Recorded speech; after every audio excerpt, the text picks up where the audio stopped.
Hello everyone, myself Deepika Kalon and from Department of Chemistry, Government College Faridabad. This lecture deals with the subtopics of the NMR spectroscopy, that is origin of signal, number of signal, equivalent and non-equivalent type of protons.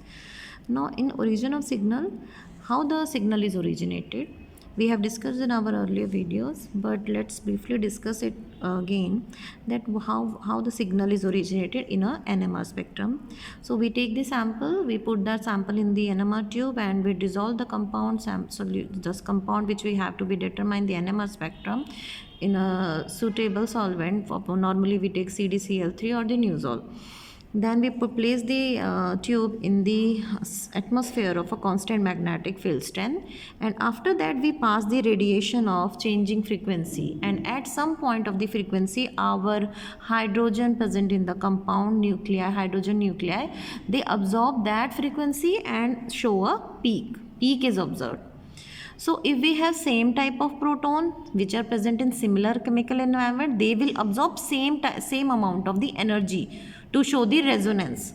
Okay, but if the protons are not same, but in this case I have written these are the same protons, but if the proton are not showing absorption at the same field strength, then we call these proton to be in different chemical environment, and these protons give more than one signal. So in that case we will get more than one signal.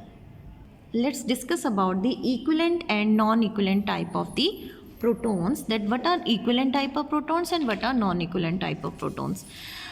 In case of equivalent type of protons, these are the set of protons having same chemical environment. For example, let's see the example of this.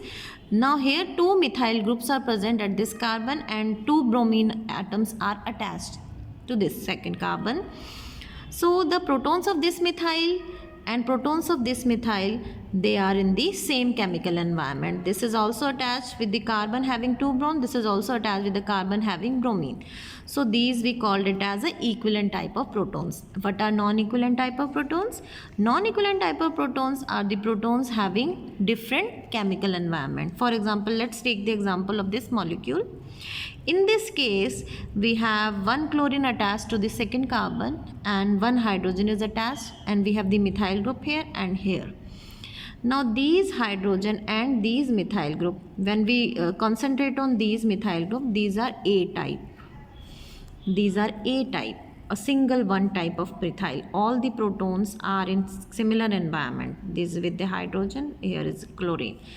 But this hydrogen is surrounding, it has one methyl here, so it is a different one, so we called it as B. So the total we get two type of the proton and we get the two signal in the NMR. Now let's discuss about the other type of protons, that is the enantiotropic protons. What are enantiotropic protons? You have studied in your lower classes enantiomers. What are enantiomers? These are the mirror images, but these are the non-superimposable mirror images of each other. So let's take this example.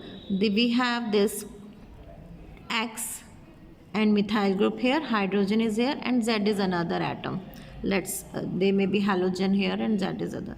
So when we take the mirror image of this molecule, the mirror image is like this, and when we try to superimpose this molecule on this, it will not be possible. अगर इसको superimpose करना चाहें तो यहाँ पर Z आएगा और यहाँ पर H आएगा, तो it is not superimposable, but these are the mirror images. We know this is a mirror images of this molecule. So let's see how many protons. One methyl protons are present which are attached to the carbon and one hydrogen is there. Now these type of protons are equivalent type of proton. These are magnetically equivalent. These are magnetically equivalent type of proton. So basically enantiotropic protons are basically pairs of protons which are mirror images of each other. And in this case, we will get only one type of signal because these are present in the same environment. These are equivalent type of proton. Now, let's come to the other set of proton, that is the distereotopic proton. And what is distereotopic proton? These are the pairs of proton which are not mirror images of each other, but they are also not superimposable. Okay, these are. अब enantiotopic में और डायस्टेरियोटॉपिक proton में क्या difference है? डायस्टेरियोटॉपिक protons होते हैं, these are not mirror images, these are not mirror images, but enantiotopic protons are mirror images of each other. Both are non-superimposable, but the difference is diastereotopic protons are not mirror images of each other. For example, let's take the example of 2-bromopropene. In case of 2-bromopropene, we have the presence of this A-type proton, methyl carbon, and the carbon hydrogen attached to this double bond carbon, that is B and C type. First, from seeing this molecule, we imagine these hydrogen to be similar. It seems that these are the similar type of the protons, but they are not similar. They are not magnetically equivalent. They are non-equivalent. Why? Because if when you replace this hydrogen with some other group, for example, let's replace this hydrogen with Z. So we have this molecule, and replace this hydrogen with Z, we have this molecule. So if either of this hydrogen is replaced with some other atom, there is generation of or the production of the diastereomer. Concentrate on this molecule and concentrate on this. Now these are diastereomers, and these are non-superimposable, and they are not mirror images of each other. So when we have to count the number of proton, we will count these proton as to be non-equivalent. Okay, so this is A type of proton here, this is B type, and this is C type. So total what we get? So we get the 3 signal in the NMR. Okay, so these are the different type of proton through which we can identify the environment of the proton. Either it is enantiotopic or they are equivalent, either it is diastereotopic or it is non-equivalent.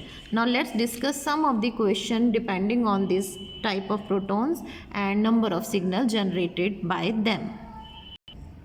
Now let's discuss how many PMR signal would be observed in these questions, in these examples. Now this is the case of that is bromoethane. It is methyl of one type and methylene carbon having 2 hydrogen. These are one type of proton, these are second type of, because these methylene are attached with the bromine and these is in another chemical environment. So total we get 2. Now let's take the example in which there is presence of double bond and there is presence of a hydroxyl group also. Now in this case, this hydroxyl is in another chemical environment, electronic environment, so A type of proton. Methylene is also another chemical environment, because in the adjacent we have hydroxyl, in there we have the CH group. So it is B type, and this is also different, C type. Now concentrate on this CH2 group.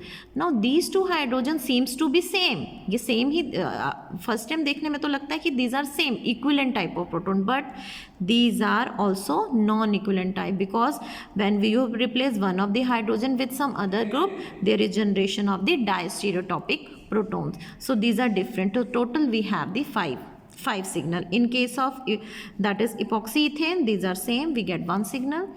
In case of this example, this is we have the 1,1-dibromoethane. In case of, we have the 2 types of proton. One is the carbon attached, one is the proton attached with the carbon having 2 bromine atom, and other are the methylene protons. These are B type, so we have the 2 signal here. Now let's go to come to this example. This is ethanol, CH3CH2OH. Now we have the presence of hydroxyl proton here, so it is another type. We have the methylene carbon, methylene protons, and we have the methyl protons. So total 3 signal would be obtained. Now in the next example, this is the example of cyclopentane. Cyclopentenes, all the protons are magnetically equivalent, so we get the 1 signal. So in this way you can count the number of signal by saying the number of protons. So type of proton basically leads to the number of signal in the NMR. Thank you.